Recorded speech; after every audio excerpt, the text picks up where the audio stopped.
अस्सलाम वालेकुम दोस्तों, मैं हूं मोहम्मद नवाज सिद्दीकी। मैं अपने स्टूडियो में आज लाया हूं हाजी सरवर मस्तान को, जो कि हमारे वालिद मोहतरम हैं, जैसे कि आप जानते हैं।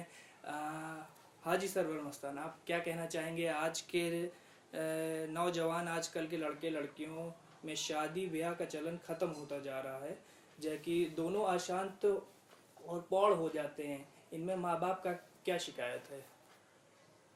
अच्छा, आपका सवाल ये है बेसिकली कि आजकल जो शादी ब्याह है का मामला है उसमें बच्चों की पढ़ाई लिखाई या जो भी है उसकी कोई मरहले हैं, उसमें आप जो है ये पूछना चाहते हैं कि बच्चों का तो उसमें कोई दोष नहीं, वो बड़े हो जाते हैं और अशांत भी रहते हैं साइकोलॉजिकली, मतलब वो जो जो उनकी नीड है, बायोलॉजिकल नीड है बहरहाल कि जिनसे ख्वाहिशात वो पूरी कर सकें, तो वो नहीं हो पा रहा आजकल। मतलब फिर उसका रास्ता दूसरा इख्तियार करते हैं, मतलब शादी आमतौर पर लेट हो जाती है। ये आपका सवाल है बेसिकली। जी, बेसिकली मेरा तो आप ये जानना चाहते हैं कि ऐसा क्यों हो रहा है माशरे के अंदर। जी तो मेरे ऑब्जर्वेशन के हिसाब से और मेरा जो अपना एक नज़रिया है, मैं इसको अपना पर्सनल नज़रिया कहूँगा कि जो वालिदैन हैं, दरअसल में आज का जो ज़माना है उसमें एडवांस पढ़ाई का बहुत बड़ा रोल है। लोग सोचते हैं कि हमारे बच्चे जो है, चाहे लड़के हों या लड़कियां, एजुकेशन खूब ले लें, और एजुकेशन लेने के बाद में उसमें टाइम लगता है। जी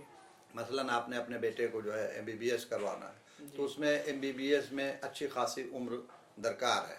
यानी पहले वो इंटरमीडिएट पास करेगा बायो से, उसके बाद में एडमिशन लेगा, तो वो 6-7 साल वो तो इंटरमीडिएट में जब लड़का होता है तभी करीब लगभग 20 साल का, 17-18 साल का हो जाता है। फिर उसके बाद 4-5 साल वो और लग जाते हैं। उसके बाद में 5-6 साल जब वो डिग्री ले लेता है, तो उसके बाद में भी थोड़ा सा उसको कुछ वक्त दरकार होता है कि वो जो है एक्सपीरियंस ले। और इस हालत तक पहुंचते पहुंचते बच्चे की उम्र हो जाती है 30 साल हो जाती है। अब वो लड़का, आप उससे कुछ पैसा कमाना चाहते हैं, वालिदैन उनके, और वो सेटल करने की कोशिश करते हैं। उसमें 90% मान लीजिए जो प्रोफेशनल बच्चे हैं, जैसे डॉक्टर्स हैं, इंजीनियर्स हैं, वो सेटल भी हो जाते हैं।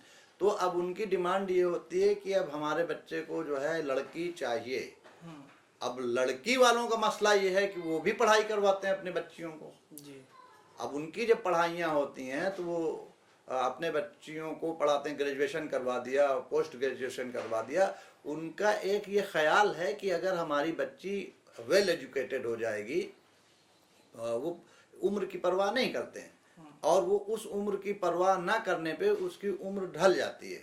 जी लड़की तो जो है क्या दरअसल मतलब बैकग्राउंड क्या था? मैं वो बताना ये चाह रहा हूँ कि जो आज का जो माशरा है, वो अपने बच्चों को पढ़ाई की तरफ जब ले जाते हैं, तो पढ़ाई में दो तरह की पढ़ाई है। ये जो आज एक तो दीनी पढ़ाई है। दीनी पढ़ाई को लोग जंप करवा देते हैं, उसको तरजीह नहीं देते हैं, जिससे संस्कार पैदा होने चाहिए, जिसके अंदर रवादारी पैदा होती है, जिसके अंदर मुरव्वत पैदा होती है, और लोगों के अंदर जो है एक तकवा पैदा होता है। वो चीज़ ख़त्म हो जाती है, और लड़के लड़कियां जब को एजुकेशन में पढ़ते हैं तो इस माशरे में वो दोस्त भी बन जाते हैं एक दूसरे के। बहुत सारे बच्चे ऐसे भी अपने करियर पे ज़्यादा ध्यान देते हैं और वो दोस्त तक ही रहते हैं, आगे नहीं बढ़ते। बल्कि काफ़ी तादाद लड़के और लड़कियों की यहाँ तक है कि वो ज़िना में भी मुब्तला हो जाते हैं दोस्ती करते। तो क्या ये करते। आप कहना चाहते हैं ये सब लिबरलिज्म की तरफ ले जा रहा है, ये मगरबी तहजीब, वेस्टर्न तहजीब? बिल्कुल, आप बिल्कुल सही कह रहे हैं कि आज जो माशरे के अंदर, हम अगर बात करें अपने मुस्लिम कम्युनिटी की, हम और मज़ाहिब के बारे में ना बात करके सिर्फ अपने मुस्लिम कम्युनिटी के बारे में बातचीत करें, तो हमें ये महसूस होता है कि अल्लाह के रसूल सल्लल्लाहु अलैहि वसल्लम ने फरमाया कि जब आपके बच्चे बालिग हो जाएं और आकिल हो जाएं, अक्ल वाले, और यौम बलागत को पहुंच जाएं, तो उनका निकाह कर देना चाहिए। तो दरअसल में जब बेटा आपका 12 साल का हो जाता है, तो दीन इस्लाम में उसको जो है बालिग मान लिया जाता है, और मान ही नहीं लिया जाता, बाकायदा वो बालिग हो जाता है। तभी उसके ऊपर नमाज भी फ़र्ज की गई है, रोज़े भी फ़र्ज किए गए हैं। इसी तरह से लड़की भी जो है 13 साल में आमतौर पे बालिग हो जाती है, तो वो शादी करने लायक हो जाती है। लेकिन अगर आप बहुत ज़्यादा मार्जिन ले लें आज के ज़माने के हिसाब से, भाई थोड़ा एजुकेशन और थोड़ा सा मेच्योरिटी और आ जाए, तो हिंदुस्तान के जैसे कानून है या और अपने अपने कानून है कि भाई आपको जो है सिटीजनशिप यानी बालिग होने की जो उम्र है कि लड़के की, भाई लड़के की 18 साल है या 20 साल है, लड़की की 18 साल है, इस तरह से रखा। तो ये भी अगर मान लिया जाए तो इस उम्र तक कम से कम निकाह कर दिया जाना चाहिए, तो दोनों चीजें फुलफिल हो जाएंगी। मतलब मीडियम मामला हो जाएगा कि जो आपके कंट्री का जो कानून है बालिग होने का, उसको भी अगर आप ओबे कर लें, उसे भी अगर आप मान लें तो माशाअल्लाह कोई फर्क नहीं पड़ेगा और माशरा बिगड़ेगा नहीं, बिगड़ने से बच जाएगा। और इस्लाम मजहब में तो यहाँ तक है कि अगर बच्चे यानी आपका जवान बेटा या बेटी, उनका आपने निकाह नहीं किया वक्त पे और वो जिना कर लें, खुदा न खास्ता अल्लाह न करे, तो उसको उस पे तो अजाब होगा ही, गुनाह होगा ही लड़के को या लड़की को, लेकिन उसका अजाब मामला जो है उनके वालिदैन के ऊपर भी पड़ेगा, क्योंकि वो भी कहीं न कहीं इस मामले में जिम्मेदार होते हैं जी। तो मैं ये चाहूँगा कि जो आपका बेसिक सवाल ये था कि भाई ऐसा क्यों है, तो इसके लिए हमें ख़ास तौर से अपने मुसलमानों को के यहाँ देखना चाहिए कि वो जो बच्चियों को ज़्यादा लिखा देते हैं, उस दौरान वो बहुत सारे रिश्ते भी आते हैं अच्छे अच्छे कि इंगेजमेंट ही कर लीजिए, तो उनके पारे जो है जहन बहुत ऊंचाई पे होते हैं और वो लोग ये जवाब देते हैं, अरे भाई हमारी बेटी अभी हम इसको पढ़ाएंगे भाई माशाल्लाह अब खूब पढ़ेगी, जितना जी में आए उतना पढ़ ले, उसके बाद हम जो है ना बड़े फ़ख्र से कहते हैं। लेकिन उस पहलू वो भूल जाते हैं जिसको हमारी तहजीब जो हिंदुस्तान की तहजीब है या कहीं की भी तहजीब की बच्चे बच्चियां जो है लिहाज करते हैं वालिदैन का कि नहीं भाई नहीं, हम अभी नहीं, हम बिल्कुल पढ़ेंगे इस तरह करके। लेकिन उनकी जिनसी ख्वाहिशात जो है वो तो वैसे ही कि वैसे ही होती है जैसे होनी चाहिए। अल्लाह तबारक ताला जिसने बनाया, जो मखलूक को पूरी बनाया, उसने बाकायदा जो अपने कानून रखे हैं वो इनको जहन में रखते हुए बनाए हैं। अब वो क्या होता है, जब उम्र ज़्यादा बढ़ती जाती है तो बच्चों के अंदर इंतशार हो जाता है, उनके अंदर जो है इज़्तिराब पैदा होता है जहनों में, और नतीजा ये होता है वो कहीं ना कहीं किसी न किसी दोस्त के साथ गुमराही में चले जाते हैं, मिसलीडेड हो जाते हैं और वो ज़िना में मुब्तला हो जाते हैं। अब तो बाकायदा हिंदुस्तान में और भी जो ममालिक हैं जो गैर मुस्लिम कल्चर के हैं, उनका तो बाकायदा उन्होंने तो कानून भी बना दिया कि जो है बाकायदा जो है लड़के लड़कियां जो है अगर उनकी बालिग हो गए हैं तो वो रह भी सकते हैं, कोई नुकसान नहीं है, मतलब लिबरल कर दिया, एकदम छोड़ दिया। हाँ, लिविंग क्या बोलते हैं, लिविंग रिलेशनशिप, हाँ, मतलब वो जो है बाकायदा रहें साथ में बाकायदा। और जो है उससे क्या पैदा हो रहा है कि उनकी जिनसी ख्वाहिशात तो पूरी हो रही है, लेकिन उनका जो माशी जो माशर का यानी जो मामला है वो नीचे रह जाता है और वालिदैन भी कहीं ना कहीं अलग थलग पड़ जाते हैं। तो वालिदैन को चाहिए ये कि वो लड़की को जो है ख़ास तौर से ज़्यादा वो बाद में पढ़ाते रहें, लेकिन वो जो है इतना पढ़ाएं जब तक उनके अच्छे रिश्ते आने शुरू हों, फ़ौरन रिश्ता कर दें। और लड़के वालों को भी चाहिए, वो नहीं कि यार भाई अब हमारी पहले वो बहनों की इनकी शादी कर लें या बेटियों की शादी कर लें फिर अपने लड़कों की शादियां करेंगे, नहीं। इस तरह से क्या होता है कि आप देखिए कि जब मैरिज ब्यूरो वगैरह में आप अगर सर्वे करें तो उनके पास ज़्यादातर जो है लड़कियों के रिश्ते ज़्यादा होंगे, करीब 4 गुना होंगे, तो 1 गुना जो है लड़कों के लिए, क्योंकि वो फिक्रमंद नहीं है और लड़कों की उम्रें बढ़ती जा रही हैं, वो चोरी छिपे जो है बिजनेस कर रहे हैं, बहुत शरीफ बने हुए हैं और वो कोई रास्ता अपना निकाल लेते हैं। इससे माशरा ख़राब होता है और उनकी आकबत भी ख़राब होती है। तो मैं ये कहना चाहूँगा कि ये अवेयरनेस जो है वालिदैन को होनी चाहिए और बड़े गौर से वो सोचें। वो जब बूढ़े हो जाते हैं कोई भी लोग हैं तो अपना वो मौसम अपना माहौल भूल जाते हैं कि हम भी कभी जवान थे। अगर वो इस चीज़ पे कभी जाएं पीछे, अपने आप को 18 साल का मान लें, अब देखें कि यार हमारे क्या तासुरात थे, तो अरे वो ज़माना नहीं, वो ज़माना कुछ नहीं। जिनसी ख्वाहिशात जो हैं, जो डिज़ायर्स हैं आदमी की, सेक्सुअल डिज़ायर, वो हर आदमी में होती हैं, चाहे वो पढ़ा लिखा हो चाहे ना पढ़ा लिखा हो, जो कि बालिग होने के बाद तो जब जी, और चाहे वो अफ्रीका के लोग हों चाहे अमेरिका के लोग हों, ज़मीन पे जितने भी लोग हैं। हाँ, ये बात ज़रूर है कि लड़के लड़कियों के अंदर यौम बलागत थोड़ा कम ज़्यादा एक जोग्राफियाई एतबार से 1-8 साल का आगे पीछे हो सकता है, लेकिन जो उनके अंदर जो ख्वाहिशात हैं, डिज़ायर्स हैं, उनको आप सप्रेस नहीं कर सकते। अगर हम उनको दबाते हैं किसी तरह से अपने मामले के हिसाब से, ताने बाने के हिसाब से, हमने कि हमारे अपने सिस्टम के हिसाब से हमारे मामला जो जम जाए वो बहुत ख़तरनाक है, बहुत गलत है। उसको उससे बाज आना चाहिए। और मैं पेरेंट्स को, यानी जो वालिदैन हैं, उनके माँ बाप हैं जो बच्चों के, उनको एक ख़ास मैसेज देना चाहता हूँ कि खुदा के लिए परवरदिगार ने अपने नबी सरकार दो आलम हज़रत मोहम्मद सल्लल्लाहु अलैहि वसल्लम के ज़रिए जो मैसेज भेजा है, जो अहादीस भेजी हैं, इसके ताल्लुक़ से और अहकाम भेजे हैं उलमा से। अगर आपको नहीं समझ में आता तो उलमा इकराम से बाकायदा पूछें और डिटेल में पूछें, और अपने बच्चे बच्चियों की अप एंड डाउन करके, माहौल देख के, मौका देख के जो आप शादियाँ कर दें। तो इससे माशरा भी, आपकी आकबत भी बनेगी, आपके यहाँ जो है माहौल भी अच्छा रहेगा, आपके बच्चे भी आपके काबू में रहेंगे, उनका जहन नहीं बिगड़ेगा। गुस्सा, चिड़चिड़ाहट, शराब पीने लगना, बहुत सारी चीज़ें उसके नतीजे में आती हैं। लिहाजा बेहतर होगा कि इस पे अमल दरामद किया जाए, चाहे वो अमल दरामद, जैसे मैं इस पे आपसे क्वेश्चन करना चाहूँगा कि अमल दरामद कैसे किया जाए। ये तो बैकग्राउंड से ही सब कुछ खराब होता चला आ रहा है, क्योंकि एजुकेशन सिस्टम ही नहीं ठीक है अपना। एजुकेशन सिस्टम तो उसके जो है, आप क्या उसमें सलाह देना चाहेंगे? नहीं, आप क्या कहना चाह रहे हैं? एजुकेशन सिस्टम जो गवर्नमेंट का वो सही नहीं है। एजुकेशन बिल्कुल, आप एजुकेशन सिस्टम में आप देखें को एजुकेशन जो होती है वही माहौल खराब करती है। लेकिन हम जिस कम्युनिटी से बिलोंग करते हैं, मान लीजिए इस्लामिक कंट्री तो है नहीं हिंदुस्तान, तो इसमें जो सिस्टम को आप तो बदल नहीं पाएंगे।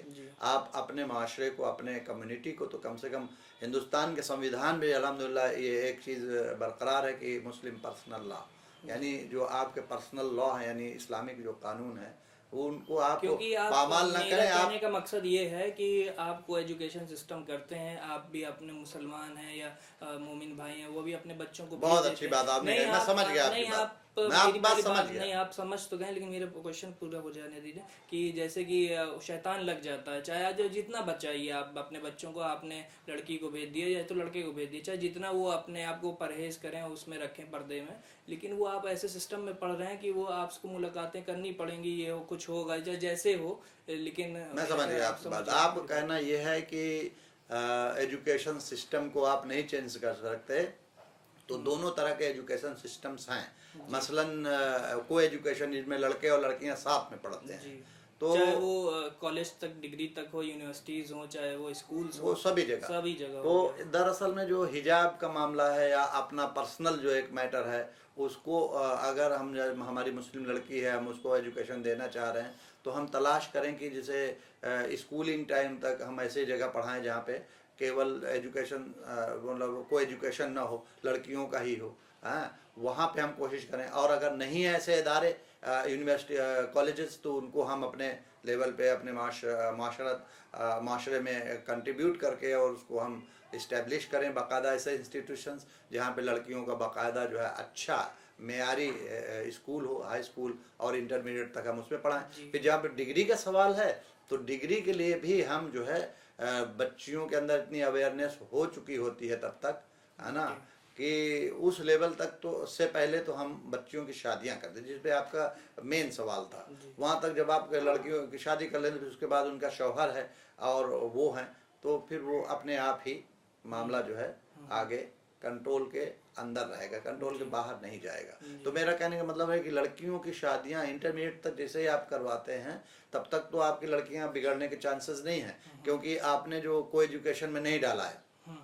आपकी कोशिश है को एजुकेशन में नहीं डाला है, आपने जो लड़कियों का गर्ल्स स्कूल है या गर्ल्स इंटरमीडिएट कॉलेज है, वहाँ पढ़ा रहे हैं, तो वहाँ पे तक तो आपने, आपकी निगरानी भी है और बच्ची, और वहाँ का माहौल भी अच्छा है, तो बहरहाल आपके बच्चे नहीं बिगड़े।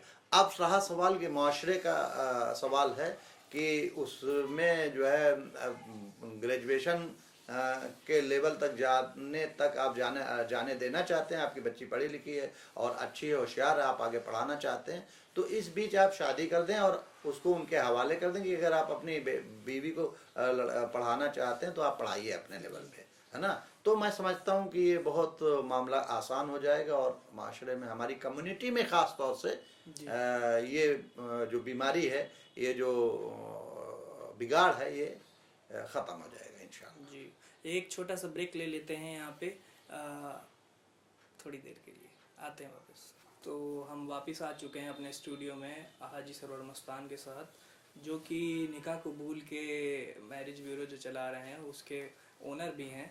तो हमारा क्वेश्चन ये था कि इनसे कि एजुकेशन सिस्टम जो है पूरे दुनिया का, इंडिया ही का नहीं पूरी दुनिया का को एजुकेशन सिस्टम है जो वो माशरा ख़राब कर रहा है, वो शादी और निकाह के ताल्लुक से मोमिनों के। तो उसके ताल्लुक से हाजी सरवर मस्तान कुछ कह रहे थे, वो जो कि आपसे मैं फिर से पूछना चाहूँगा। जी बताएं। जी, तो इसमें हम क्या कर सकते हैं, हमारा क्या रोल रहेगा कि हमारे मोमिन भाइयों का या दीनदार लोगों का क्या रोल रहेगा कि इसको कैसे सही कर सकते हैं? देखिए जनाब नवाज साहब, मैं ये आपसे अर्ज़ करना चाहूँगा कि मुसलमानों में हिंदुस्तान के अंदर और अपनी मुस्लिम कम्युनिटी के अंदर कई तहरीकें काम कर रही हैं। जी, संगठन जिन्हें बोलते हैं हिंदी में। तो वो संगठनों में से जमात इस्लामी है, जमात उलमाए हिंद है और तबलीगी जमात है। बहुत सारी ऐसी जमातें हैं जो बाकायदा काम कर रही हैं कौम को मुनज़्ज़म करने के लिए, कौम को सुधारने के लिए, उनको जो राह रास्त से इधर उधर होना चाह रहे हैं उनको बासलीका होने के लिए, मुसलमान को दरअसल में मुसलमान बनाने के लिए, जी, ताकि जो अल्लाह के रसूल हज़रत मोहम्मद सल्लल्लाहु अलैहि वसल्लम का पैगाम था इस्लाम का, उस पे बाकायदा मजबूती के साथ मुस्लिम लड़के लड़कियां, यही दो हैं, जी, मुस्लिम लड़के या लड़कियां, जी, यहाँ तक कि नौजवान और पूरा तबका एक बाकायदगी के साथ शरीयत यानी अल्लाह के कानून जो नबी सरकार दो आलम सल्लल्लाहु अलैहि वसल्लम के ज़रिए लाया गया है उस पे अमल दरामद करें जी, और उस पे वो उसी के हिसाब से चलें। तो इसलिए बहुत सारी तहरीक भी काम कर रही हैं। तो उनमें से अच्छी तहरीकें जो हैं, उनमें से टॉप क्लास की जो तहरीकें हैं ये है, जैसे जमात इस्लामी हिंद, जमात इस्लामी हिंद भी है और उलमाए हिंद भी है। तो ये जो उलमाए हिंद है इनमें सारे आलिम दीन है माशाल्लाह, इनका हेड ऑफिस दिल्ली में है और ये लोग बहुत ही काम में लगे हुए हैं लिटरेचर के ज़रिए और बीच बीच में ये लोग नहीं तो पॉइंट पे आइए ना, आप कहना क्या चाह रहे हैं आप? मैं ये कहना चाह रहा हूँ कि जैसे आप ये अभी आपका सवाल ये था कि लड़के और लड़कियाँ जो है को एजुकेशन की वजह से ख़राब हो रहे हैं, जी, है ना, और उनके अंदर जो बिगाड़ पैदा हो रहा है, यानी चाहे वो ज़िना का हो या जो वालिदैन के फरमाबरदार ना होने का हो, ये जो चीज़ें आपने जो सवाल अभी मुझसे आपने पूछा है उसके लिए नहीं, मैंने सवाल आपसे कुछ कहा था, आप दूसरी तरफ ले जा रहे हैं। मैंने कहा था कि ये को एजुकेशन सिस्टम की वजह से ये लोग बिगड़ रहे हैं, तो उसके लिए पेरेंट्स क्या करें अब? उसके लिए पेरेंट्स के लिए मैंने एक सुझाव अभी आपको दिया था, मैं फिर बताना चाहता हूँ कि को एजुकेशन ये जो तो सोशल मीडिया हो गया और पूरा आवाम हो गया इंटरनेट का, इस टाइम तो इंटरनेट की एज खत्म हो गई, मिक्स हो गई एआई की, जो आर्टिफिशियल इंटेलिजेंस की एज है, उस पर हम अलग से बात करेंगे आगे कभी। लेकिन आप पहले मेरा सवाल सुन लीजिए, आप पहले मेरा सवाल नहीं सुनते, आगे आगे भागते हैं। तो यही सवाल था मेरा कि आप इसको एजुकेशन सिस्टम के लिए क्या करेंगे, मतलब ये लिबरलिज्म सिस्टम चल रहा है, पूरा माशरा चल रहा है कि सोशल मीडिया सब बिगड़ रहे हैं, सबके बच्चों के हाथ में मोबाइल है, तो इससे पूरा सिस्टम खराब हो रहा है। तो इसके लिए आप क्या कहेंगे, इससे ये आपके बैकग्राउंड में क्या असर डालता है बच्चों के और पेरेंट्स के कि वो बिगड़ रहे हैं, पूरा बैकग्राउंड उनका खराब होता चला जा रहा है, इस सब चीज़ से शैतान मुब्तला हो रहा है, क्या है आप इसकी क्या सोच रहे हैं? आपने सवाल किया, आपका सवाल पूरा हो गया या अभी पूरी तकरीर है आपकी? तो सवाल नहीं है बल्कि पूरी तकरीर आपने कर दी। खैर, तो कुल्लुब लवाब ये पूरा हो गया, मैं बोलूँ? नहीं, आप बोलिए। अभी और तो नहीं है सवाल इसी में?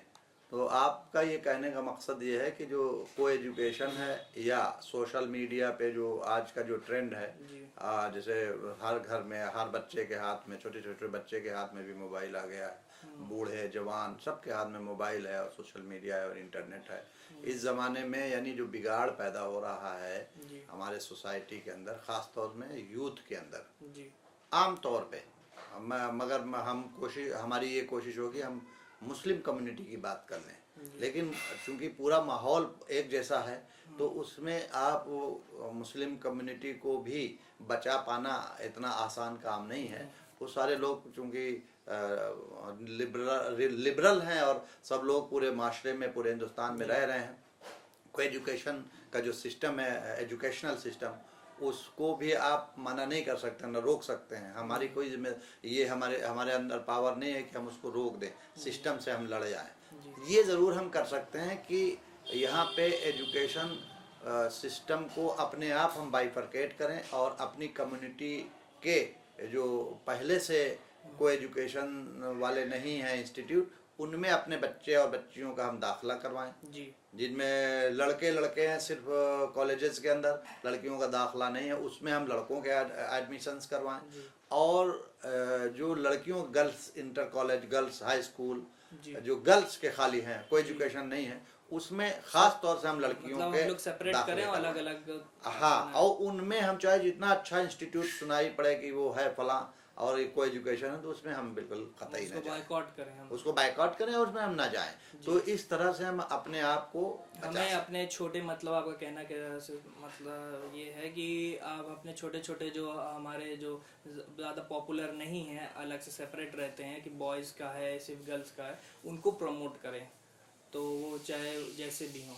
प्रमोशन का सवाल यहाँ पे नहीं है, प्रमोशन तो एक अलग पॉइंट हो गया। सवाल ये है कि अच्छा लाएंगे, क्योंकि मेरा कहने का मकसद ये है कि वो अगर आपके अच्छे नहीं होंगे तो पेरेंट्स कहाँ पढ़ाते हैं? पेरेंट्स तो चाहते हैं जो पॉपुलर हो। अभी मैंने शुरू में ये बात आपको कही, आपको बड़ी गर्म गुजरी कि तहरीकें यहाँ पे काम कर रही हैं, इस्लामी तहरीकें माशाल्लाह, वो इन्हीं सब चीज़ों पे नज़र रखे हुए हैं और इस पे काम भी कर रहे हैं, इदारे भी बना रहे हैं, इंस्टीट्यूट भी बना रहे हैं बाकायदा, और उसमें लोग लड़के लड़कियाँ पढ़ भी रहे हैं, ये मामला चल भी रहा है। इसमें थोड़ा जोर जनरल अवेयरनेस डालने की ज़रूरत है, जैसे अब उसका रिजल्ट आने लगा है, ये रिजल्ट आने लगा है कि मुसलमानों में लड़कियों की उम्रें ज़्यादा हो गई हैं, उन्होंने कोई एजुकेशन में लड़कियों को पढ़ाया है और उनकी उम्रें भी ज़्यादा हो गई हैं, और एजुकेशन तो चलो ले लिया उन्होंने, लेकिन उनको अब मुस्लिम ही लड़के पसंद नहीं कर रहे हैं। उनको कम उम्र की लड़की चाहिए, चाहे एजुकेशन कम हो, 25 साल बहुत ज़्यादा हो गई, 23 साल 22 साल 24 साल, है ना, इस तरह की लड़कियां चाहिए जो चढ़ाव पे एक उनका वो होता है, मतलब खूबसूरती का एक लिमिट होती है, उसके बाद में फिर लड़कियां ढलने लगती हैं। तो लड़कों की चॉइसेस इस तरह की आमतौर पे होती हैं और वो रहेंगी, ठीक है। तो इससे जो है अब एक रिजल्ट आना शुरू हो गया, जो मुसलमान मर्द औरत अपने बच्चियों को जो है को एजुकेशन में बड़ी ताव से पढ़ाते रहे, और उनसे एक जनरेशन तैयार हो चुकी है, एक दो जनरेशन जो तैयार हो चुकी हैं, उनका रिजल्ट भी भयावह है। या तो वो गैर मुस्लिम लड़कों के साथ में उसी टाइम सेट होके भाग जाती हैं, निकाह कर लेती हैं उनके हिसाब से, और फिर बाद में और मुश्किलें पैदा होती हैं। सेट होने से आपका क्या मतलब है? सेट होने का मतलब जैसे गैर कानूनी तौर पे जो आशनाई करते हैं लड़के लड़कियां, जो कि शरई तौर पे गलत है, हराम है, वो सब जब वहाँ पे दरवाजे खुले होते हैं, तो भी दरवाजे खुले होंगे तभी तो चोर आ जाएगा। तो हम लोगों ने जो दरवाजे खोल रखे हैं और उस दरवाज़ों में जो है जो चोरी हो रही है, ये तो चोरी है एक तरह से। और वालिदैन आंखें भी बंद कर लेते हैं कि चलो यार हमसे क्या मतलब, हमारे लड़की की शादी तो हो गई, लेकिन उसके जो रिजल्ट बाद में आते हैं थोड़े दिन बाद, वो बहुत ही भयावह होते हैं। यहाँ तक कि कत्ल गारत का मामला भी आ जाता है और काफ़ी परेशानियाँ होती हैं, क्योंकि डिफरेंट कम्युनिटी, लड़के ने शादी तो कर ली प्यार मोहब्बत में मुस्लिम लड़की से, लेकिन उसे भी अपने ख़ानदान में झेलना पड़ता है, उनके ख़ानदान के लोग भी उसे एक्सेप्ट नहीं करते हैं, उसके नतीजे में पूरा माशरा ख़राब होता है। और इसे मैं ये कहना चाहूँगा उन मुस्लिम वालिदैन को कि चाहे आपके लड़के हों चाहे आपकी लड़कियां हों, आप बराए करम उनको सही वक्त पे, सही वक्त का आप कहेंगे कौन सा सही वक्त है जिसको शादियां कर दें, वही आप कोई भी जो सवाल आप पूछें तो नबी सल्लल्लाहु अलैहि वसल्लम से पूछें, तो नबी सल्लल्लाहु अलैहि वसल्लम कहें तो अब तो इस वक्त है नहीं, उनकी अहादीस मौजूद हैं, उलमा उसको इंटरप्रिटेशन के लिए तैयार हैं, वो आप उनसे राब्ता तो कायम करें। यहाँ तो हर आदमी आलिम बनने के लिए तैयार बना हुआ है, सोचता है मैं भी आलिम, मुझसे ज़्यादा कोई नहीं जानता, 2 लफ्ज़ जान गया तो। लेकिन उलमा इकराम ने जो 7-8 साल तक बाकायदा अच्छे जम के पढ़ाई की है दीन की, तो उनको सब अप एंड डाउन और दहना और बायां सब मालूम है। तो जब आपको कोई चीज़ की पूरी जानकारी होती है तो आप उसको कुछ मसले को बहुत आसानी से हल कर देते हैं। तो मैं ये चाहूँगा कि ये प्रॉब्लम जो है बहुत आसानी के साथ ख़त्म हो सकती है, रिजॉल्व हो सकता है, मैटर कोई इतना बड़ा मैटर इशू नहीं है। ठीक। तो ये मेरा एक और क्वेश्चन था आपका इस रिलेटेड कि आप जैसे बहुत सारे बच्चे होते हैं जिनमें कजिन भाई बहन होते हैं, हाँ तो जी मेरे जी क्वेश्चन जी पहले सुन लीजिए, आप पहले बोल देते हैं तो आप जैसे पहले समझ जाते हैं क्योंकि मेरे वालिद मोहतरम हैं आप जनाब। तो उसमें ये है कि माँ बाप पर्दा नहीं रखते हैं, उन माँ बाप के लिए आप क्या कहना चाहेंगे कि जैसे कि आप कि भाई बहनें बड़े हो गए हैं, कजिन हैं, अब उनमें मोहब्बत हो गई, जैसे अब वो माँ बाप को नहीं पता है लेकिन बाद में वो शादी इधर उधर कर देते हैं, तो इससे क्या बैड इम्पैक्ट पड़ता है उन बच्चों पे और क्या माशरे पे और क्या सोसाइटी पे क्या असर पड़ता है? उसे सुधारने के लिए माँ बाप को अवेयरनेस के लिए क्या करना पड़ेगा, इस पे थोड़ी रोशनी डालें। देखिए, हमारे माशरे में की बात करूं, हम दीन इस्लाम को मानने वाले लोग हैं। अगर आप किसी भी मुसलमान से पूछेंगे तो कहेगा, उससे पूछेंगे आपका मज़हब कौन है, तो फ़ौरन बताएगा इस्लाम। तो इस्लाम के बारे में हमें पहले तो जानने की ज़रूरत है और उसके पैगाम को जानने की ज़रूरत है। और अल्लाह तबारक ताला ने जब कुरान पाक के लिए फरमाया है कि तुम इस रस्सी को यानी कुरान पाक को मजबूती से थाम लो, तो मजबूती से थामने का मतलब ये है, इस रस्सी को पकड़ लो, तो वो रस्सी तो कोई है नहीं, मतलब उसका एक कहने का मतलब है कि इसके अंदर जो अल्लाह के अहकामात हैं मुसलमानों के लिए, उनको मजबूती से ओबे करने की ज़रूरत है। मसलन सूरह निसा में बाकायदा तरतीबवार अल्लाह तबारक ताला ने फरमाया है कि गैर महरम कौन है तुम्हारे और महरम कौन है, बाकायदा कुरान पाक में। हदीस की भी ज़रूरत नहीं है, कुरान पाक को जब आप पढ़ेंगे तो उसमें आपको गैर महरम की पूरी लिस्ट मिल जाएगी, तो महरम की भी लिस्ट मिल जाएगी। जैसे चचाजाद बहन है, जब आप जवान हो गए, वो भी जवान हो गए, तो वालिदैन को चाहिए कि उनसे अलहदगी इख्तियार करें। और वो भाई बहन नहीं रहे, वो भाई बहन तो हैं, दीनी तो चचेरे है, लेकिन दीनी तो सभी हैं भाई बहन, लेकिन अल्लाह तबारक ताला ने उनके लिए पर्दा रखा है, पर्दा उनके लिए, जिनके लिए जो गैर महरम हो गया उसके लिए पर्दा है। तो अब वो एकदम पेश हैं, टच हो रहे हैं, एक दूसरे से मिल रहे हैं, बिल्कुल, है ना। जो गैर महरम तो वो कह रहे मेरी बहन, वो कह रहा है मेरा भाई है, अंदरूनी तौर पे उनके अंदर जो है जो मामले हैं वो तो हैं ही, जवानी के जज्बात, तो उसके तहत कई बार जो है ऐसा होता है कि वो गलत उसमें पड़ जाते हैं और फिर वो लोगों को पता भी, घर के लोगों को चल जाता है, लेकिन उसके बावजूद भी उनसे शादी भी नहीं करवाते। पहले तो गलती ये है कि पर्दा नहीं करवाया, जिन से पर्दा है उनसे पर्दा करवाने की ज़रूरत है। उलमा इन चीज़ों को इसलिए मजबूती के साथ नहीं बताते कि उनके लिए भी फिर जो है वो बाहर ही बैठिए मौलाना साहब, उनको भी तो औरतें चाहिए ना, जहाँ पे वो जाएँ फातिहा करने जाते हैं या कुछ बताने के लिए जाते हैं, तो उनको भी तो अंदर मन में होता है, उनके साथ भी तो शैतान होता है, आलिम के साथ भी। वो कहता है अरे यार ये अच्छी अच्छी औरतें हैं, बढ़िया पैर भी दबा देती हैं ये तो, और खाना भी लाती हैं जो मौलाना साहब और मौलाना साहब, तो कहीं न कहीं उनका भी शैतान जो है, मैं उसके लिए जिम्मेदार उनको भी मानता हूँ कि वो मजबूती के साथ में इस चीज़ को बयान नहीं करते कि कहीं हम भी ना बायकाट हो जाएं और हम भी ना पर्दे की उसमें आ जाएं। बड़ी सख्त बात मैं कह रहा हूँ और माज़रत के साथ उन लोगों को जो ऐसे नहीं हैं, उलमा इकराम और हाफिज़ लोग हैं, उन्होंने हाफिज़ को लोग आजकल आलिम समझ लेते हैं और वो कुछ तकरीरें कर लेते हैं तो वो हाफिज़ कुरान जो है अपने आप को बहुत बड़ा आलिम समझता है, जबकि वो रट्टू तोता की तरह कुरान पाक रटे हुए हैं, उनको पता खुद नहीं है कि ये, जैसे मैं एक कुरान की आयत पढ़ता हूँ, वो इसी के ताल्लुक़ से है, किसी के घर में की प्राइवेसी डिस्टर्ब ना हो। सूरह नूर की ये मैं आयत आपके सामने तिलावत करने जा रहा हूँ। बिस्मिल्लाहिर्रहमानिर्रहीम। या अय्युहल्लज़ीना आमनू ला तदखुलू बुयूतन गैर बुयूतिकुम हत्ता तस्तानिसू व तुसल्लिमू अला अहलिहा ज़ालिकुम खैरुल लकुम लअल्लकुम तज़क्करून। परवरदिगार इसमें बराह रास्त ईमान वालों से, यानी हमसे, आपसे, जो हम ईमान वाले हैं, चाहे किसी का कम है या ज़्यादा है वो एक अलग बात है, लेकिन हम रजिस्टर्ड मुसलमान तो हैं ही, तो हम, हमारे लिए परवरदिगार ने बहुत अच्छे अल्फाज का इस्तेमाल किया है कुरान पाक में। या अय्युहल्लज़ीना आमनू कहा है, आए ईमान वालों कहा, ये नहीं कहा कि कम तोलने वालों, आए बेईमान मुसलमानों, आए अपने बेटियों का हक मारने वाले, आए बहनों का हक मारने वाले मुसलमानों, इस तरह से अल्लाह तबारक तआला ने नहीं फरमाया। ये मान के चला कि नहीं ये ईमान वाले ही हैं सब, और परवरदिगार इस तरह से खिताब कर रहा है, या अय्युहल्लज़ीना आमनू ला तदखुलू बुयूतन, बैत घर को बोलते हैं, बुयूतन। परवरदिगार कह रहा है ईमान वालों तुम किसी के घर में दाखिल ना हुआ करो तब तक जब तक कि उससे इजाज़त ना तलब कर लिया करो, इजाज़त तलब कर लिया करो, और जब वो इजाज़त दे दे तब दाखिल हो जाओ।